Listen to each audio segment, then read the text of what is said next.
Une quiche lorraine faite maison. Une petite recette toute simple en français. Commençons par la pâte brisée. Coupez 125 g de beurre bien froid dans 250 g de farine. Ensuite, émiettez le beurre du bout des doigts. Parsemez la surface d'un peu d'eau ou de lait bien froid. Mélangez au couteau pour briser la pâte. La texture change. Au fur et à mesure que vous rajoutez de l'eau, vérifiez la texture. La pâte ne doit pas être trop humide. Puis formez une boule. Mettez votre pâte au frais pendant un bon quart d'heure. Maintenant, occupons-nous de la garniture. Cassez 6 œufs dans un saladier, puis battez-les au fouet. Ajoutez 2 verres de lait frais. C'est le moment de mettre du poivre et un peu de sel. Sortez votre pâte du frigo et installez-la sur un plan de travail fariné.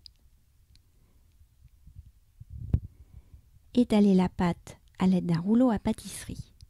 J'utilise le rouleau de mes filles. Et oui, ce sont les mains de ma petite Lisa que vous apercevez. Les morceaux de beurre sont apparents, c'est le charme de cette pâte. Pliez-la en 4 pour obtenir un effet feuilleté.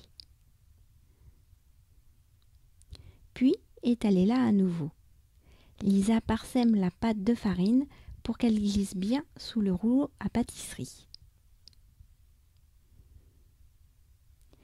Déposez la pâte dans le moule à tarte et repliez les bords. Ceux qui le veulent peuvent cuire la pâte à blanc 10 minutes à 180 degrés. Voilà, la pâte étant pré-cuite, c'est le moment de déposer les lardons. Vous versez ensuite le mélange œuf-lait sur les lardons et parsemez le tout de fromage râpé, ici de l'emmental. La quiche cuit 35 minutes à 200 degrés. Et voilà! Il me restait un peu de pâte, alors j'ai préparé une petite tarte aux tomates. Bon appétit! Découvrez le podcast One Thing in a French Day par Laetitia 3 fois par semaine. Abonnez-vous sur iTunes ou sur www.onethinginafrenchday.com. Vous pouvez également me suivre sur Twitter @le chiffre 1 FrenchThing. À bientôt!